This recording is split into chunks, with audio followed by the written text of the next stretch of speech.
독일은 스위스보다 좀 늦어요. 독일 3위는 데이제트 방크가 그 기관 투자자들을 위한 암호화폐 서비스를 시작했어요.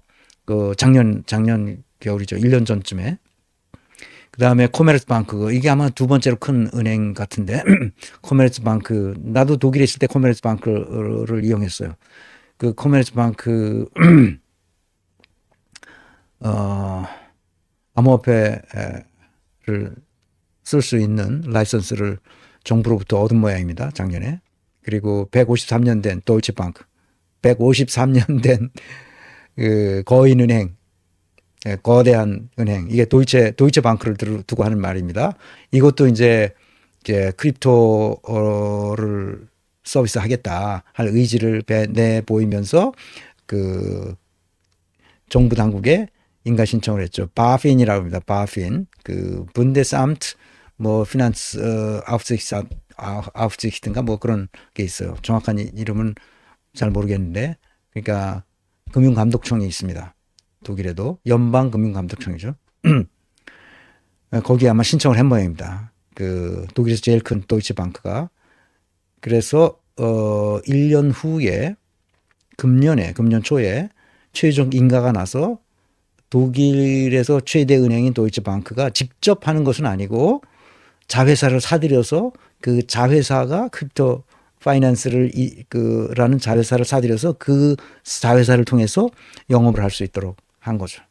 크립토 파이낸스라는 회사가 이 서비스 하는데 독일 연방금융감독청에서 4개의 주요 라이선스를 획득했고, 이 범위는 이제 독일의 기관 투자자에게 암호화폐 거래, 결제, 수탁 서비스를 제공할 수 있게 되었고, 도이체방크는 유럽 전역의 암호화폐 입지를 강화하기 위해 2001년도에 크립토 파이낸스라는 회사를 인수했습니다. 크립토 파이낸스는 원래 어디 자회사였냐면 독일 거래소, 우리 한국 거래소 있잖아요. 주식 거래하는 그 거래소가 프랑크푸르트에 있는 그 도이체 베르제인데, 베르제라고 그러죠. 베르제, 독일에. 그 베르제의 그 뭡니까? 자회사였던 거를 거기서 아마 그 도이치방크가 그대로 인수를 해서 도이치방크의 자회사에서 서비스를 하도록 그렇게 만들었습니다. 지금 우리는 지금 시대가 어떻게 가는지도 모르고 차학원을 중심으로 벌이는 명태균의 활약상에 지금 놀아나고 있습니다. 여기에 김한정이라는 사람이 오세훈의 비밀 스폰서를 하다가 강혜경한테 어떻게 다 녹음된 게 그대로 노출돼 가지고 김한정이라는 이 친구도 지금 골로 가게 생겼습니다. 그러니까 한마디로 얘기하면 지난 시간에 얘기했지만 매관 매직인 거예요. 매관 매직은 조선 말기 정조가 죽자 외척들의 세도 정치에 의해서 100년 동안 조선이 겨우겨우 유지하다가 나중엔 홀로 설 수 없는 정도의 부정부패 속에서 결국은 식민지로 떨어진 거죠. 이제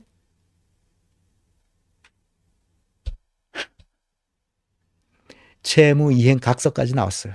이게 빼도 박도 못하는 거지. 뭐 이게 더 나올 게 뭐 있을까 싶은데 계속 나와. 저 시간. 그 영남권 정치. 우리나라의 소위 보수라고 하는 놈들의 행태가 지금 여기까지 온 거예요. 국힘당은 해체돼야 됩니다. 그래서 이 명태균과 전혀 관련이 없는 사람들을 중심으로 정당을 다시 세워야 돼요. 명태균과 관련 있는 놈들은 무조건 다 쳐내야 됩니다. 이유 여하를 불문하고 다시는 정치판에 얼씬거리지도 못하도록, 그림자도 이제 나타나지 않도록 해야 됩니다. 그걸 어떻게 정치라고? 파피루스님, 전자정부는 블록체인을 사용하게 됩니다. 블록체인의 전자정부 도입은 전 세계적으로 확산되고 있습니다. 블록체인 사용할 곳이 너무나 많습니다. 네, 어디에 사용할 것인지는 조금 이따 얘기합니다. 네, 파피루스님 감사합니다. 박상기, 2018년 1월 11일 날 가상화폐 거래소 폐쇄해버리겠다. 이걸 목표로 이제 곧 대책을 내겠다. 뭐 어떤 개소리를 했죠. 은성수, 이거는 잘못된 계리다. 이런 걸 하지 마라. 이제는 어른들이 말려야 된다. 이런 개소리를 했습니다. 정재승 교수에 대해서 내가 얘기를 안 했는데 유시민 작가에만 얘기하고 정재승 교수와 사실은 유시민 작가 사이에 불꽃 튀는 논쟁이 벌어졌죠. 가상 동화는 신세계인가 아니면 신기루인가. 정재승 교수는 신세계라고 생각하고 있고 유시민 작가는 신기루라고 생각하고 있는 거죠. 여기서 신기루라고 생각하는 유시민 작가가 사실은 일방적이진 하지만 약간 좀 우세한 그 말빨로 정기승 교수의 말이 사실상 다 옳은 말인데 내가 보기에는 그렇지만 나이도 있고 그래서 그냥 물러났습니다. 일단 이게 신기루인 걸로 된 것 같아요. 여러분도 한번 이걸 찾아서 보시기 바랍니다. 그 다음에 정재승 교수가 어디서 무슨 말을 하나 내가 다 찾아봤는데 안 나와요. 딱 한 군데 나오는데 다음번 이거 끝나고 나서 다음번 무슨 강연에서 강연을 시작하면서 유시민 작가와 토론해서 대결한 다음에는 어떤 상태가 되는지 제가 충분히 이해하게 됐습니다. 정말 유시민. 그 다음부터 이 정재승 교수가 이 비트코인과 관련해서 일체 말을 안 하고 다물고 있습니다. 더 이상 말하지 않습니다. 비극이죠. 2018년 1월 30일 날 TBS 라디오에서 김호준과 대담하는 거 뭐 더 들어볼 필요도 없이 폰지 사기다. 이거는 튤립이다. 말도 안 된다. 무슨 혁신이 있냐. 문명의 혁신도 경제 혁신도 없다. 그러니까 이 논문을 안 읽어본 거예요. 내가 그래서 논문을 여러분들에게 알려드린 겁니다. 비트코인을 P2P 일렉트로닉 캐시 트랜잭션이 어떻게 일어나는지를 그 더블 스pen딩 없이 할 수 있는 암호학적인 관점에서 쭉 논문을 쓴 거를 읽어보아야 됩니다. 그래서 여러분들에게 소개한 거예요. 이거는 이제 4년 후 2022년 7월 12일 날 그 표창원과 대담인데 여기서 똑같은 소리를 반복합니다. 기존 경제학적 지식으로는 이해가 불가하죠.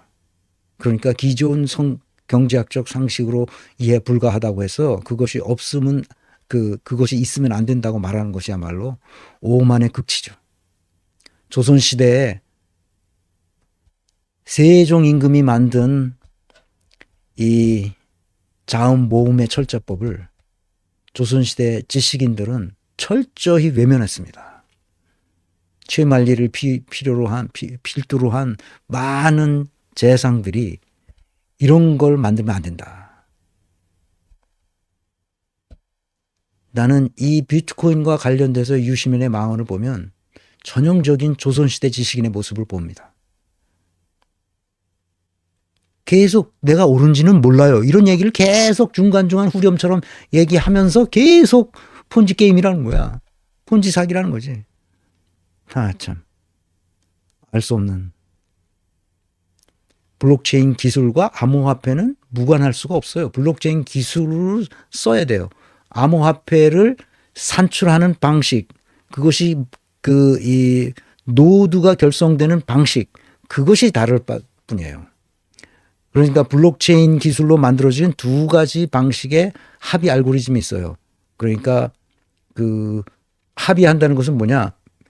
그 각각의 노드에서 블록을 마감하고 다음 블록을 만들고 또 다음 블록을 만들어 10분 단위로 만들어가는 과정을 어떻게 만들어 갈 것이냐 하는 방식이야. 하나는 채굴 방식이고 그걸 지분 증명이라고 그래요. 지분 증명이 아니라 그 작업 증명이라고 그래요. Proof of work.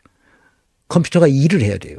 일을 해서 그것을 맞춰줬을 때 딱 마감이 되는 거예요. 블록이 마감되고 다음 블록으로 넘어가게 되는 거죠.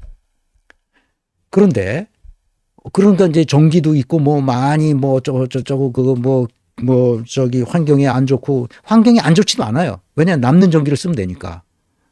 예를 들어서 한국에는 뭐 남는 전기가 그렇게 많지 않지만 외국에는 남는 전기가 미국 같은 데 남는 전기가 부지기수로 많거든. 그러니까 그런 남는 전기 쓰고 이제 전기가 저거 할 때는 이제 끄면 되는 거예요. 전기가 다른 일상에 필요할 때는 이 채굴 기계를 끄면 되는 거죠. 그 전기가 남을 때 그 남는 전기로 채굴을 하면 되고. 이제 그렇게 해서 서로 잘 하도록 이렇게 다 됐어요. 그러니까 그 환경 문제도 크게 문제가 되지 않습니다.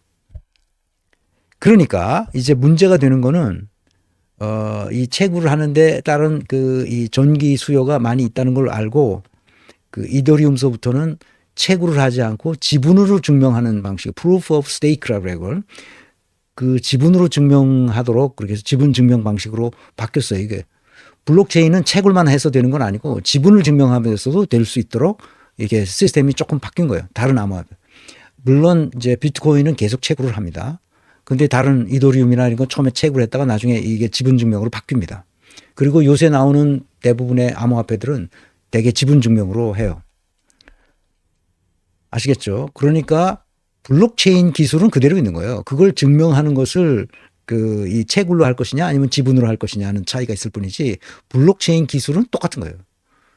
그래 블록체인 기술과 암호화폐는 동전의 양면과 같아서 이거를 뗄 수가 없어요. 아시겠죠? 내 얘기를 지금 이해 못해도 돼요. 나중에 여러분이 내가 그 책을 소개할 테니까 그걸 잘 보고 읽으시면 그게 무슨 말인지 이해가 됩니다. 그리고 또 한 가지는 진짜 돈을 주고 가짜 돈을 왜 사요? 이렇게 얘기했는데 아까도 얘기했지만 그 돈에는 그 내재 가치를 가지고 있지 않아요. 지난 시간에도 얘기했잖아요. 내재 가치를 가져요. 그러니까 믿음인 거야. 한국은행이 5만 원짜리를 찍어서 이거 5만 원에 쓰라고 명령했기 때문에 법정 화폐가 된 것일 뿐이지 한국은행에서 명령했다고 그 사람들이 다 믿는 게 아니라 지금 그걸 믿어도 되니까 믿고 있는 거야. 한국인들이. 근데 믿지 못할 상황이 발생할 수도 있어요. 어떤 때 한반도에서 전쟁이 벌어졌어. 그러면 지금 급한 당장 필요한 물건들을 사야 되면 사재기도 나오고 또 이 물건이 공급이 안 되니까 그 가격이 폭등할 거 아니야. 그러니까 어떻게 또 그걸 이 한국은행은 돈을 찍어낼 거 아니야. 그럼 어떻게 됐어? 5만 원짜리가 5만 원짜리로 보이겠어?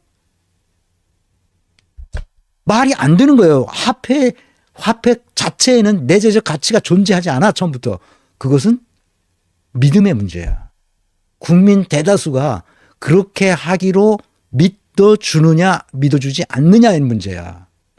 지금은 믿어주지. 왜? 뭐 그걸 안 믿어서 손해볼 게 하나도 없잖아. 그러니까 믿어주는 거야. 믿어주는 거야. 그 믿음에 관한 문제인 거예요. 아까 얘기했듯이 바이마르 공화국 당시에 독일 사람들이 빵 한 덩이 사려고 구루마로 돈을 끌고 갔어야 됐어. 그냥 인플레이션이 아니야. 하이퍼 인플레이션이야. 무슨 내재 가치가 있다고 자꾸 얘기하니까 진짜 돈이 어디 따로 있고 가짜 돈이 있어. 믿음의 체계라니까 이거는. 그래서 내가 지난 강의를 했더니 그 댓글로도 아니고 나한테 이메일로 비트코인의 장래에 대해서 뭐 길게 물어보신 분이 있어요. 장래에 대해서 내가 명태균도 아니고 내가 무당도 아니고 내가 뭐 사주팔자 보는 사람도 아니잖아. 내가 비트코인의 장래를 어떻게 알겠어요. 다른 사람들이 뭐 이런저런 얘기를 하는데 비트코인 장래는 내가 모르겠고 중요한 거는 비트코인은 딱 정해져 있기 때문에 발행량이. 그래서 그것을 요구하는 사람들이 금보다도 시총이 높아질 거라는 생각은 나도 해요. 왜냐하면 금보다 훨씬 편하거든. 1944년에 브레튼 우주 체제에 따라서 브레튼 우주라는 게 뻔한 거잖아. 미국이 국제 기축 통화가 있어야 될 거 아니야. 그래서 그 케인스는 국제적인 통화를 만들기 위해서 달러가 아닌 그걸 가서 이렇게 했지만 케인스가 실패하고 미국 대표단에 의해서 달러가 국제 통화가 되게 됐어요. 그런데 1944년에 브레튼 우주 체제를 만들어요. 금을 패깅한 거지. 금 태환 지폐로 달러를 쓰기로 했단 말이야. 세계인들이 모여서 그렇게 결정을 했어요. 그래서 미국은 달러를 갖다 주면 금을 내주도록 그렇게 약속을 했단 말이죠. 얼마냐면 이 금 1온스당 그게 대략 한 30g 금 30g에 35달러. 35달러를 갖다 주면 금 1온스를 30g을 띄어서 그 사람에게 주도록 약속을 했단 말이야. 그래서 그걸 금태환이라고 그러지. 금태환 그 화폐 달러가. 그런데 70년, 60년대 가서 월남 전쟁이 있었지. 베트남 전쟁. 그런 걸 하고 뭐 이렇게 돈을 뭐 막 찍어냈을 거 아니야. 그러니까 금으로 저거 금하고 바꿀 수 없는데 저거 쟤네들 위험한데 이래가지고 유럽 국가들이 약간 의심의 눈초리를 보고 저거 금을 달라 그래야 되겠다 이렇게 생각하던, 예를 들면 프랑스 같은 나라가 그런 요구를 한다는 것이 알려지고, 그러니까 71년인가 72년 71년 같아. 71년에 닉슨이 그냥 금태환을 완전히 이제 불태환으로 바꿔버린 거지. 달러 가져와도 바꿔주지 않겠다 이렇게 선언을 해버린 거야. 갑자기 딱 전 세계에. 그 미국 맘이지 뭐. 힘이 있으니까. 그래서 그 닉슨 쇼크라 그러지 이걸. 전 세계가 쇼크를 먹은 거지. 아 이게 진짜 뭐야 이거. 완전히 이제 딱 줬던 게가 된 거지. 그래서 이걸 어떻게 할 것인가 많은 사람들이 얘기했지만 다른 방법이 없는 거지. 미국이 말을 안 들으니까. 미국은 계속 달러 찍어내고 달러는 전부 똥값이 돼가고 이제 이렇게 된 거죠. 근데 나중에 그게 이제 오일 달러가 돼가지고 그러니까 그 석유 없이는 우리 전 세계가 살 수가 없잖아. 내가 근데 왜 이 얘기를 하지? 하여튼 뭐 이 기왕이 말이 나왔으니까 그 달러가 뭡니까? 석유를 없이는 살 수 없으니까 석유는 어차피 계속 해야 되니까 그거를 달러로 그 석유를 결제하도록 그렇게 해서 오일 달러가 된 거지, 미국이. 그래서 오일에 사실 패깅된 건 아니지만 패깅된 거나 마찬가지로 그렇게 만든 거지. 옛날엔 금에 패깅이 돼 있었는데 이젠 오일에 패깅되는 거라고 사람들이 생각하고 편안하게 지금 쓰고 있는 거지. 글쎄 모르겠어요. 비트코인의 장래는. 근데 다만 이거에 대한 수요가 엄청나게 많아질 것이다. 전 세계인들이 비트코인을 디지털 골드라고 그러죠. 디지털 골드라고. 그러니까 옛날에 금태환으로 하던 것을 이제는 불태환으로 돼가지고 그 자체 기반이 달러의 신뢰성이 완전히 떨어진 거잖아. 그러다가 이제 석유 때문에 조금 어느 정도 가지고 있다가 이제 미국의 재정 적자 이걸 뭐 어떻게 비트코인으로 어떻게 조금 잘 리셋할 수 있지 않을까 하는 경제학자들의 생각이 있는 것 같습니다. 나는 잘 모르지만 예를 들면 그 스테이블 코인을 통해서 뭐 할 수 있는 방법이 있는 것처럼 나는 대충 무슨 말인지는 이해하는데 내가 여러분들한테 그걸 자신 있게 아직은 말씀드릴 계제는 아니라서 자신 있게 말씀을 못 드리고 나중에 제가 그것이 확실해지면 그때 가서 말씀을 드리겠습니다. 비트코인의 장래는 저는 점쟁이가 아니라서 모릅니다. 다만 어떤 우여곡절이 있겠죠. 이렇게 업앤다운이 있겠지만 좌우지간 우상향하는 방향으로 업앤다운이 있을 것이다 하는 것은 말씀드릴 수 있겠습니다. 오케이. 유용하게 쓰일 이 얘기를 하다가 제가 끝났는데 오늘도 2시간이 넘게 하네. 앞으로 암호화폐가 유용하게 쓰일 영역은 RWA입니다. Real World Asset. 이것이 가장 크게 활용될 것이라고 봅니다. 부동산 자산이 토큰화. 예를 들어 1,000억짜리 빌딩이 있는데 그것은 돈 많은 사람들이 뭐 몇백억씩 투자해가지고 펀드를 조성해서 그 부동산을 사서 할 수 있지만 이 토큰을 발행하면 그거는 무수히 많은 사람들이 자기 토큰을 삼으로써 그 부동산의 주인이 될 수 있는 거죠. 자기 살 수 있는 만큼만 사면 되니까 토큰을. 그래서 거기에 나온 것을 토큰 가지고 있는 수만큼 그 수익을 배분받으면 되는 거죠. 그래서 부동산 자산이 토큰화로 암호화폐가 유용하게 쓰일 거라고 생각합니다. DePIN. 이건 재생에너지 분배와 같은 사회적 인프라, 물리적 인프라 네트워크를 암호화폐로 청산할 수 있도록 청산이 아니라 정산할 수 있도록 하는 거죠. 특히 재생에너지 같은 경우는 아주 뭐 거의 절대적이죠. 이게 일로 갔다 그 에너지가 일로 가는 걸 계산해 가지고 딱 정산하고 에너지가 절로 가는 거를 딱 계산해서 정산하는 시스템만 갖추면 아주 깨끗하죠. 더 이상 뭐 다른 얘기 할 필요가 없습니다. 아, 줄리팡님, 네, 감사합니다. 그 다음에 웹3 소셜에서 디파이, 다오는 지난 시간에 설명했고, 디파이는 이제 그 Decentralized Finance의 준말입니다. 그러니까 분권화된 금융 시스템으로서 저쪽으로 보내서 거기서 그걸 활용해서 수익이 나면 그 수익의 일부분을 그 내가 디파이에 그 보낸 암호화폐만큼의 그 수익을 저한테 보내주는 방식이죠.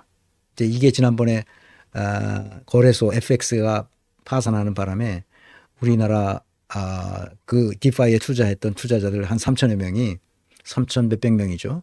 거기서 그 상당히 손실을 봤어요. 이 회사가 그 빵꾸난 건 아닌데 그 암호화폐 그 샘 뱅크만 프리든가 하는 이놈이 사기를 쳐가지고 그 거래소가 그 완전히 이제 파산했죠.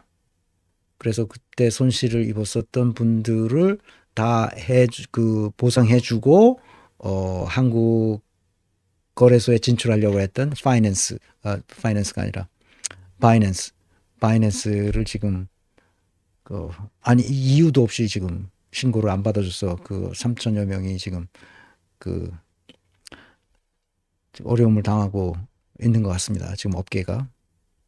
그다음에 AI는 뭐 너무나 잘 알죠. 스마트 컨트랙 같은 거를 할 때 AI가 뭐 결정적으로 작용할 수 있죠.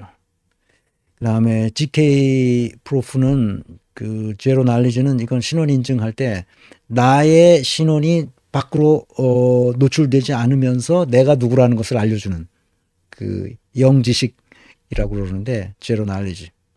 저도 이게 자문할 때 그게 제로 날리지가 뭐라는 걸 그 알았었는데 지금은 뭔지 잘 모르겠어요. 하여튼 이거는 나인지는 아는데 그 나인지는 이 메커니즘이 아는데 다른 사람, 나 이외의 다른 사람, 상대방과 나 이외의 다른 사람에게는 절대 알려지지 않는 방식을 바로 프라이버시를 강화하기 위해서 그렇게 하는 암호학의 일종입니다. 이게. 그러니까 우리 일상에서도 뭐 할 거는 많죠. 투명성을 강화한다든지 이거는 뭐 무조건 명시화하는 기술이니까 이건 투명성을 강화하고 에너지를 특히 재생에너지를 배분할 때는 교육 분야는 말할 것도 없고 예술 창작 콘텐츠에게 어떤 그 암호화폐를 어떻게 할지도 알 수 있고 민주화된 정치 시스템에서도 할 수 있죠. 그 건민내도 일종의 이런 암호화폐가 굉장히 중요한 역할을 하게 될 겁니다. 부패 방지하는 데는 마찬가지고 의료보건 시스템에서도 동일하게 사용됩니다. 이건 해킹되거나 뭐 변조되거나 날조되거나 위조되거나 하는 건 전혀 있을 수가 없는 거죠. 의료보건 그 데이터들이. 그런 위험성을 방지하기 위해서는 암호화폐를 도입하고 블록체인기를 도입해서 암호화폐로 정리해 놓는 것이 가장 좋죠. 국제 원조는 뭐 이건 아주 최적이죠. 국제 원조 할 때 그냥 다이렉트로 지갑으로 쏴주면 되는 거니까 원조할 때 거기에 은행이 필요로 하지 않아요. 항상 은행을 생각해야 됩니다. 은행을 필요로 하지 않다는 것은 인류 발전에 어마어마한 그 도약입니다. 특허 등 지적재산 마찬가지죠. 공정무역하고 공급망을 그 혁신하고자 할 때 반드시 이런 그 암호화폐를 통해서 얼마든지 할 수 있는 길이 열려 있습니다. 우리 실생활에 이거 말고도 거의 대부분은 이걸로 할 수 있어요. 그러니까 앞으로 민주당이 해야 될 일은 그 누구냐 그 진성준 정책위 의장이 할 일은 뭐냐 이런 것을 마음껏 연구할 수 있도록 이게 돈이 있어야 연구되잖아. 그 연구하는 사람들이 이걸 연구하는 사람들은 어떻게 손가락 빨고 할 수는 없잖아. 그러니까 그 사람들이 이걸 연구할 수 있는 환경 조건을 만들어줘야 돼. 그래서 돈이 필요할 때 돈을 지원해주고 또 그들이 펀딩도 마음대로 할 수 있도록 해주고 하는 것을 국가가 보증해 주라는 거야. 연구할 수 있도록.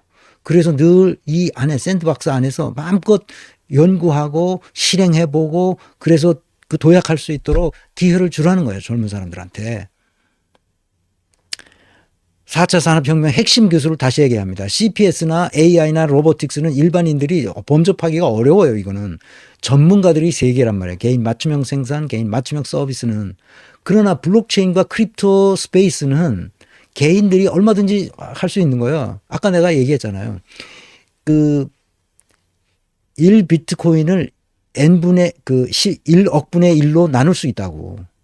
그러니까 시민들이 0.1 비트코인을 살 수 있으면 그 0.1은 뭐야? 지금 1억 3천인가? 그러면 그 1,300만 원 아니야? 1,300만 원짜리를 내가 산다 그러면 1,300만 사토시를 사는 거야. 1억분의 1이니까. 사토시를 그렇게 전 국민이 사토시를 사는 걸로 그렇게 하자. 그러니까 비트코인을 사는 걸로 하자. 0.0001을 사도록 하자. 나는 그 주장이야. 그래서 우리 한국이 미국에 뒤지지 않는 크립토의 세계가 한국 사회에 이렇게 쭉 이렇게 젖어 들어갈 수 있도록 그렇게 하자. 그러면 우리가 이 새로운 문명에 뒤처지지 않는 나라가 될 것이다. 나는 그렇게 봐요. 새로운 문명을 무시하는 조선세와 같은 그런 멍청한 짓을 하지 말고 이제는 깨어있는 상태로 우리가 세계의 문명에 동참해가는, 또 빠르게 동참해가는 그런 세상에서 살도록 하자. 지금 상상의 시대인 거예요. 그래서 블록체인 기술에 의해서 신뢰의 시대로 나아가고 있어요. 그 쓸데없는 소리 하는 사람들을 얘기에 귀 기울이지 마시고 우리가 문명을 발전시키는 일로 나아가도록 합시다. 개념화 기술, 추상화 기술, 통찰력이 있는 이 기술들로 우리가 여기에 이게 젖어들기만 하면 그냥 이 선도 국가가 될 수 있는 거예요. 우리 한국 사람들이 머리가 좋아서 이거 하면 돼요. 근데 이게 그 정치인들이 꽉 막혀가지고 너무 무능해서 이거 지금 못하고 있던 게 나는 너무 안타까운 거야. 개인 맞춤형 사회, 결국 인간 중심형 사회가 되도록 한다는 거야. 그런데 이명박, 박근혜, 문재인, 윤석열 같은 허벌이 같은 놈들이 나타나서 완전히 창조의 시대를 이 뒤로 빠꾸 하는 시대를 만들어 놨단 말이죠. 그래서 시급히 해결해야 할 일들, 이것은 정치인들이 알아서 하는 건데 우리는 민중봉기를 하자. 독립운동의 정신으로 무장한 민중봉기가 일어나야 된다. 그래서 토요일마다 내가 힘들어도 가는 이유는 그래 가보니까 뭐 할만해요. 할만해.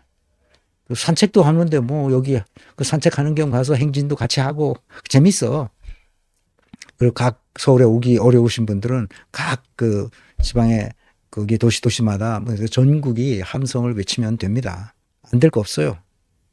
그리고 다음 시간에는 오세훈에 대해서 내가 작년 1월 달에 한 건데